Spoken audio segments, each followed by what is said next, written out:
আজকের পর্বে আমি ময়দা আর সুজি দিয়ে খুব অল্প সময়ের মধ্যে দারুণ মজার একটা পিঠা আপনাদেরকে বানিয়ে দেখাবো।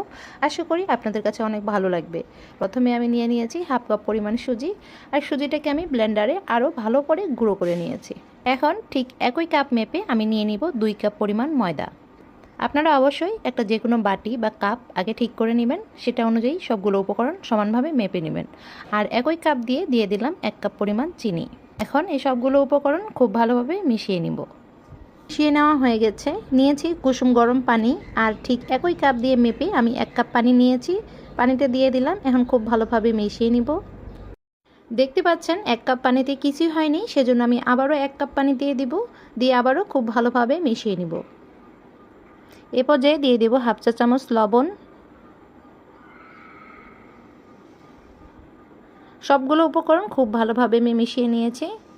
দেখুন এটা এরকম ঘন হয়ে এসেছে। এ পর্যায়ে এটাকে আমি এখন রেস্টে রেখে দিব 20-25 মিনিটের জন্য। আমার প্রায় 25 মিনিট হয়ে গেছে। দেখি কি অবস্থা।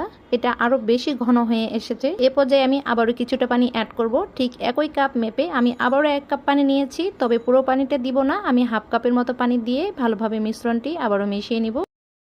চামচের সাহায্যে খুব ভালোভাবে মিশিয়ে নেওয়া যাচ্ছে না, সেজন্য আমি হাত দিয়ে খুব ভালোভাবে মিশিয়ে নিব।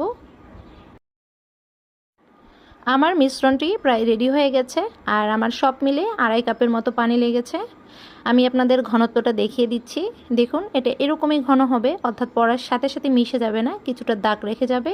তো এখন ভাজার পালা। আমি একটা কড়াইয়ে পরিমাণ মতো তেল দিয়ে নিয়ে তেলটা মোটামুটি গরম হয়ে এলেই আমি 1 চামচ পরিমাণ পিঠার সেই মিশ্রণটি দিয়ে দিব। আর যখনই দেখব পিঠা ফোলা শুরু করছে, ঠিক সে পর্যায়ে কিছুটা গরম তেল পিঠার উপরে দিয়ে দিব। তাহলে পিঠাটা খুব সুন্দরভাবে ফুলবে এবং খুব দ্রুত ফুলে যাবে। আমার এক পাশটা ভাজা হয়ে গেছে, আমি অপর পাশেও ঠিক একই কালার করে ভেজে নিব। অপর পাশেও আমি ঠিক একই কালার করে ভেজে নিয়েছি। এখন পিঠাটাকে আমি তুলে নিব। তো আমার একটা পিঠা ভাজা হয়ে গেল। আমি আবারও একটা পিঠা আপনাদেরকে ভেজে দেখাচ্ছি।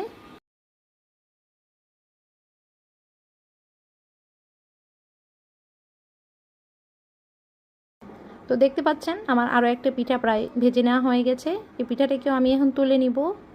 আপনারা চাইলে বিকালের জন্য ঝটপট করে এই পিঠা বানিয়ে নিতে পারেন। কোনো রকম চালের গুঁড়া ছাড়াই এরকম ফুলকো ফুলকো নরম তুলতুলে পিঠা বানিয়ে নেওয়া যায়। এই পিঠাকে আপনারা তেল পিঠা বা পোয়া পিঠাও বলতে পারেন। তো একইভাবে আমি সবকটা পিঠা ভেজে নিব। আমার সবকটা পিঠা ভেজে নেওয়া হয়ে গেছে।